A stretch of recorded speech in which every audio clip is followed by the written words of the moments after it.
Well, we're back again with some more tips today from a very relevant part of your life.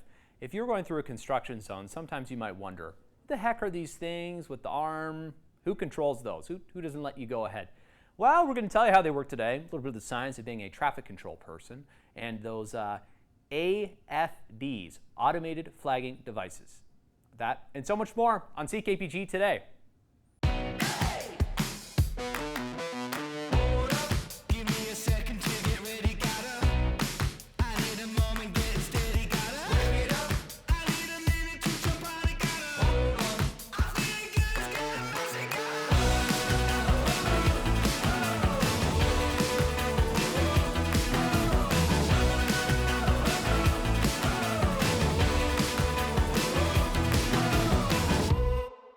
When you see a sign like this, or a cone like this, that probably means you've entered a cone zone. It happens during construction season, projects, etc.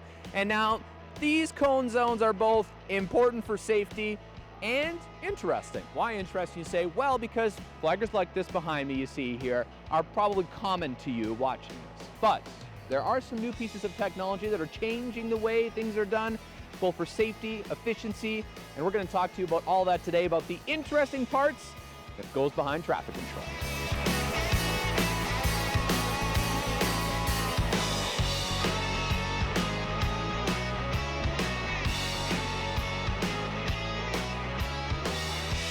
So you've seen these in action on the road. Now you're getting an up close and personal look here at Universal Traffic in Prince George. It's one of the many hubs where they operate. And we got Cheryl with us today. How's it going? It's going wonderful, thank you. Yeah, no, thank you. I thought this was a cool opportunity to learn a little bit more about what traffic control people and these machines are. Let's start with this machine, Cheryl. Tell me about it. Okay, this is an AFAD, so an automated flagger assistant device. And what this does is it takes our flaggers off the roadway and it brings them into a position where they can control the traffic actively without their bodies being present. We're just using the equipment and the signs to help direct people through site so that they can safely get through. Okay, so basically it's probably a lot safer in the long and short of it. Absolutely, it's a lot safer. It takes our people right off the road. We still need a traffic control person because we still need people to operate these devices and to set zones and monitor and maintain. But yeah, getting them off the roadway in that safer position is a really great thing. Yeah, okay, so now how this works, you come to a construction zone or project, whatever have you. Is there a certain project or construction zone that uses these exclusively, or is it kind of wherever it fits? It's some projects, any project that is on a two-lane, two-way roadway or in that kind of a setup, it's great to have them in play for those kind of projects. Any project could use them. We got to think about when it's going to be, good to use them. We don't want to use them if the work's only going to be 15 minutes and we're moving down the roadway, right? We want something that's going to be permanent or semi-permanent for the day. Yep. Maybe a higher volume roadway where that hazard of traffic is a little bit higher. So just getting our people off the road where it's safer and onto those. And they maybe get to enjoy some AC in a truck, is that? No, we're not to be sitting in the trucks. No. That's not the way it works. So in that, sometimes our trucks are used as a buffer within that zone. Okay. So if our trucks are used as a buffer within that zone, it's not a good spot for our workers to be. Sitting in the truck with the truck as a buffer, if anything went out of control, it would be hitting that buffer truck, and so our workers sitting there, it's not a good idea. So the great positioning in these kind of scenarios is way off the roadway, somewhere where they can still have a visual on the traffic on approach and watch as they go through site, but where they can have control with our device here that helps us control our arms going up and down. So tell me about this, because this looks like, I know what smart TV remotes are, people at home do too. This is like a remote, a big fancy remote for this, although, Yeah, you bet, and we can control up to 2 AFADs on one system. Today I've just rigged it up for just one AFAD. Yeah, but it's easy. I mean, our arm is down, it shows on the button that the arm goes down, and when we need it to go up, we just press the button that shows us it's time for the button to go up, or the arm to go up. Just like that? Just like that, yeah. Okay, so because people I feel like always wonder, is this humans controlling this? Is it a camera? What is it? But no, it's a traffic control person off to the side of the roadway in their safe positioning, for sure. Yeah. I like it. Okay, and now this is the yellow light flashing. Now, when you guys hit the going down on this, button, we're going to hit that go down button. It's going to give us a solid yellow.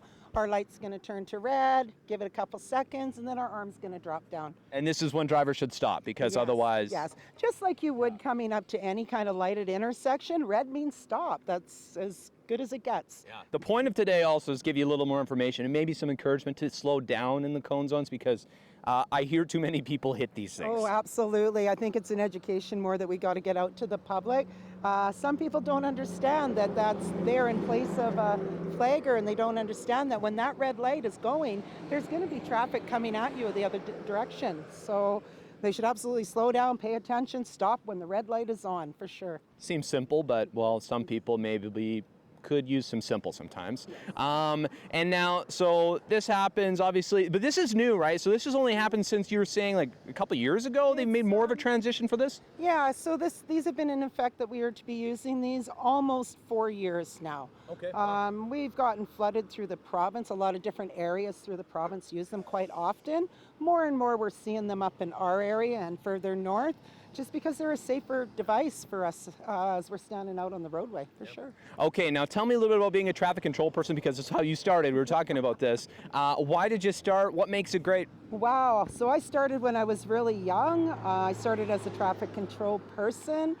I think it was just the excitement and the idea of control, although really bottom line, we don't have control with that traffic, but it is in the name. And as the years progressed, I just got more and more into it as a traffic control person, made my way up as a LCT, a lane tech, became a traffic control supervisor on those larger sites that you see out there. And I was about into my 30th year of doing that, and I got offered the position of a health and safety advisor, and shortly before that as an instructor. So it seemed a natural progression for me, and I've really enjoyed it, absolutely. Thank you for your chat today, show. It's been a little education. Actually, before we leave, I want to give you the floor. One tip to drivers here this summer that they could do a little bit better, maybe. A little bit better. Just slow down when you're approaching the traffic control and through sight, and just pay attention to the story that the signage is telling you and our flagger assisted device is telling you. It's letting you know to stop. Please stop. Okay, so for those who missed it, AFAD, that's what we said? AFADs, yes. AFAD. Okay, so when you go by this, you're supposed to yell every time, hey, AFAD. AFAD. Thanks so much for the chat today. It's been great. Thank you. Miss an episode? That's okay, life gets busy. We get it. Or maybe you didn't miss anything, but you're here to watch that one feature again because honestly, it was that good. No judgment. Here's the good news. You can relive every moment of the CKPG Today Show whenever you want. Head over to ckpgtoday.ca, click on the Today Show tab, and voila. So grab some snacks, kick back, and binge away because let's face it, life's too short to miss out on great local TV.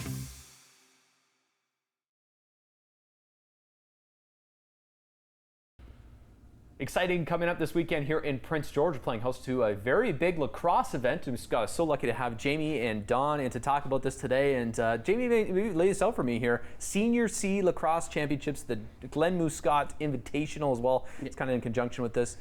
It must be exciting to have this here. Oh, it's amazing. It's first time in, I think, 6 years here. So we're going to have 7 teams coming up and competing for both the championships there. We've got teams from Kelowna, Port Coquitlam, Port Moody, as well as the island coming up. So making the travel. We've got 2 local teams, and then Mission, I think is the one I missed. Mission. Yeah. So yeah, starting up Friday at 11 o'clock, and then we've got all day events going through there, games in both Kin 1 and Kin 2. And then Saturday we start up, what is it? 9:30. 9:30 a.m. Early. Yeah. And then Sunday we've got our championship rounds where top 4 teams are going to move on and play for some medals. Wow. And talk to me about the age group of the fellas in this tournament. So we've got a kind of a mix. So because Prince George doesn't have junior lacrosse, we've actually got some guys that are 16, 17 years old playing on a few of the teams. But then it goes all the way up until we've got a guy on our team that's 57. So. Yeah, that's kind of uncapped there. If you want to play, you can play. Well, this is just an exciting event to have here in Prince George. Like you said, it's the first time in 6 years, so it's a big deal to have it here. It brings a lot of fans, brings a lot of teams, a lot of players and their families. And Don, you're involved with Prince George team here. You must be excited here on the local level to see this kind of come back. Oh, definitely. Like this was the brainchild of Glen Muscat, so it's nice to have it here in Prince George, where it originated. Of course. Glen Muscat, big into the lacrosse community. for, I guess, how many years was he involved? Like 30 in our league, and then the league prior to us, he was 8 years as a player. So wow. And so for those who don't know, paint me a picture here, because there'll be viewers who don't really understand Glenn Muscat or the impact that he had on lacrosse. Just paint me a picture. I don't know, Jamie or Don, who wants to tell us a little bit about him as a guy, because it's a pretty important figure, not only lacrosse, but the city of Prince George too. I think you'd know him better as a playing side. Like he was the spearhead for lacrosse. Like when we first started the league, he went to a group of us, and I was one of them. He goes, "You guys really serious about this? I'll help you guys out." And from there, it just grew. Like we went from one team to 6 teams at one time. Wow. Now we're down to four again. But you know, without him spearheading us and getting us on the right direction, we wouldn't have lacrosse up here. That's true. Just the ultimate salesman too. He could get us sponsors for everything and build the league that way too, and made sure we were always floating through, even in the lean times when not a lot of money was coming through into the league. So he kind of kept us afloat in those times as well. And the provincial is named after Fred Doig, who was again another Prince George lacrosse player that played for years.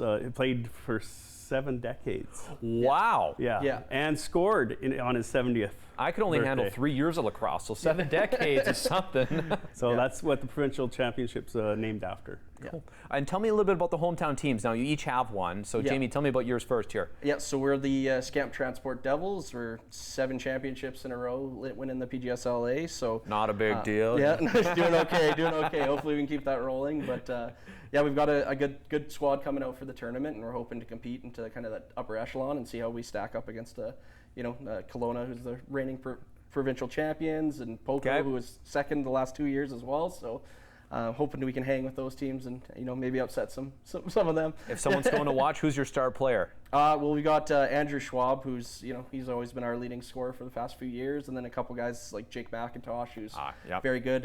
We got a pickup in Cole Pachieski as well, coming from the Bandits. That's going to help spearhead that left-hand side a bit. International lacrosse star, Cole Pachieski, good guy. And now, Don, tell me about your team as well here. My team's basically a younger team. Okay. But it's a combination of the Bandits, which is a Prince George team, and Mackenzie. Oh, wow. And my own team, the Assault. So. And who are the stars on your team to watch for? Molesky boys. Definitely there. Big lacrosse name in town. Davey Jenkins is on our team. Okay. So he's been doing it for a while. Yes, and he'll be the power play. Okay. He's the ringer. Yes. But we have so many.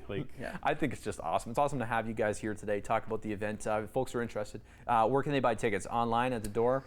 So it'll be right at the door. We're just in the with the Kin Center atrium there. So tickets are $5 a game, or 15 a day, or 40 for the whole weekend. Perfect. Easy peasy. Go check out some elite lacrosse here in Prince George. It's going to be a great time with a bunch of great guys. I mean, come on. Come on. Thanks, guys, for coming in today. Thank you. And good luck. Yeah, thank you. Yeah.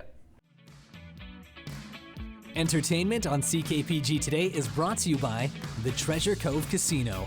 Now that's entertainment.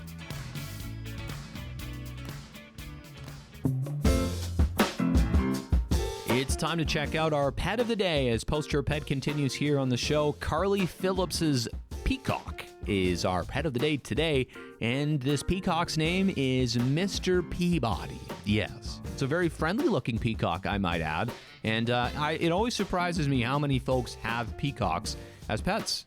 Cool bird, that's for sure. The feathers are very cool. Thanks for sending that in. Of course, Carly is entered, and you could be too. Head online to ckpgtoday.ca. Submit a photo of your pet for a chance to win $1,500 in prizing, courtesy of our sponsors, Glacier Glass, the Pepper Tree Hair Studio, and Johnson Meyer Insurance, to name a few.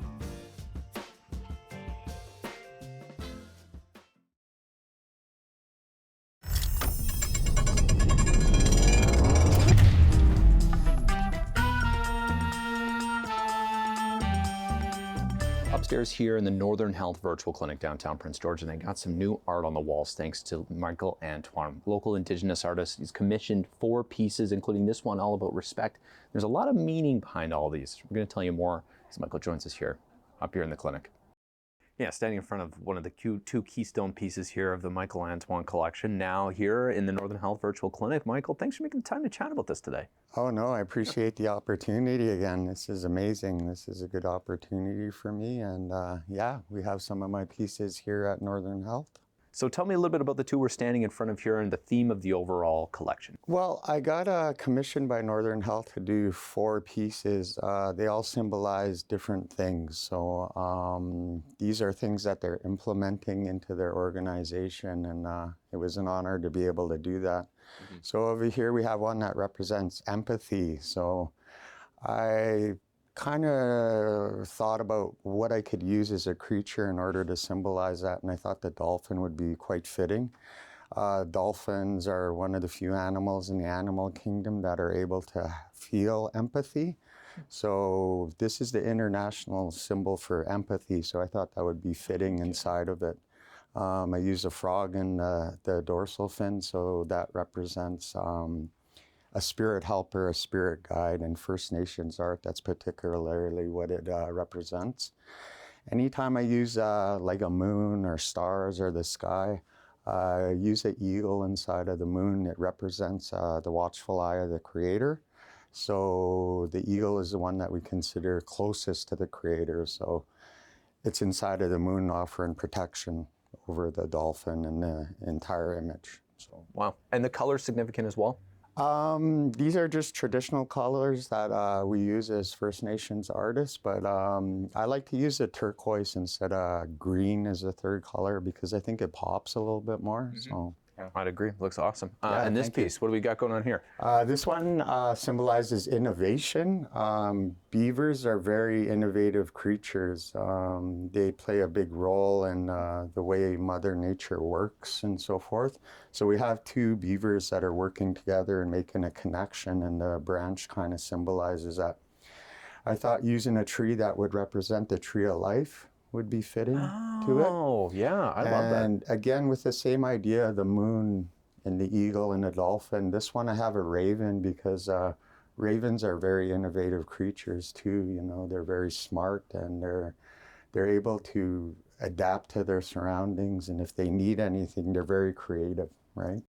Now the next up here, collaboration, the theme of this one, Michael. Walk me through a little bit of this. Is all about, the theme, collaboration, and you were saying truth and reconciliation as well. Yes, this one's titled Collaboration. I think in the spirit of Northern Health and their striving towards truth and reconciliation, this is a good symbol of that.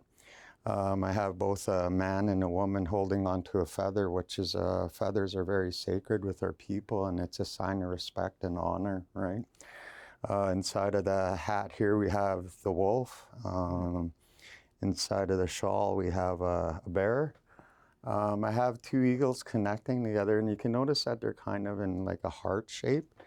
I think in any kind of work that we do, there should be a certain amount of love in everything that we do in order to strive to the direction that we're heading. Again, we have a moon in the background with an eagle inside of it, which represents the watchful eye of the Creator. What's your advice to young Indigenous artists out there trying to do, their own thing? There's a couple things I could say is what I mentioned earlier is to focus on the eyes, because they're the thing that creates the expression of the animal and the feeling for it.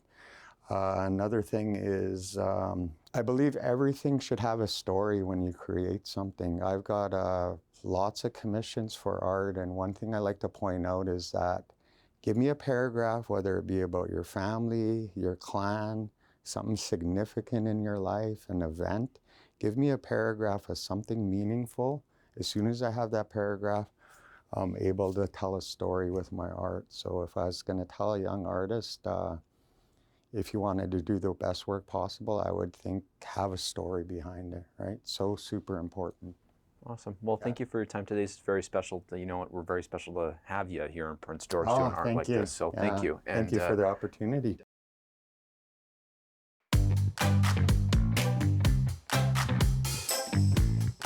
Taking a look to the sky for today's CKPG Snapshot, courtesy of Alan Lansing. You're looking at an osprey on your screen here, and I'm going to be, guessing it's probably looking for fish. That is typically what osprey do, so great shot here by Alan catching it in action. Osprey are kind of known as fish hawks, basically. That is their main diet. And there's no secret then why they love Prince George. Love the rivers, love the local lakes. Hey, maybe we have more in common than I thought. Thanks so much for sending this one in, Alan.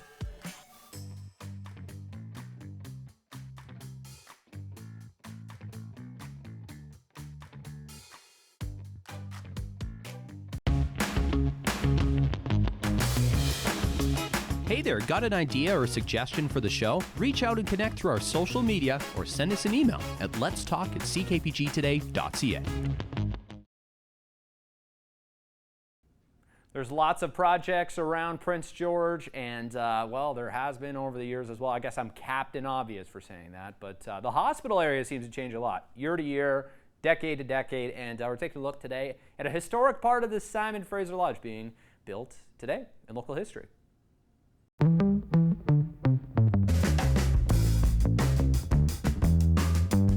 Looking back to August 7th, 1992, there was a lot of work happening on Laurier Crescent because an expansion was happening at the Simon Fraser Lodge, right next to the Phoenix Medical Building. At that time, it was the Phoenix Medical Clinic because the tower actually hadn't gone up yet, but was going to be Northern BC's first Alzheimer's treatment facility.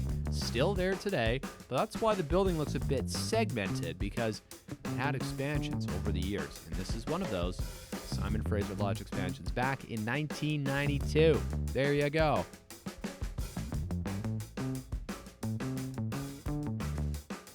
There you go. Very important piece of the Simon Fraser Lodge. Shout out to the folks there. I know they watched the show. So awesome to see that project and look back on it.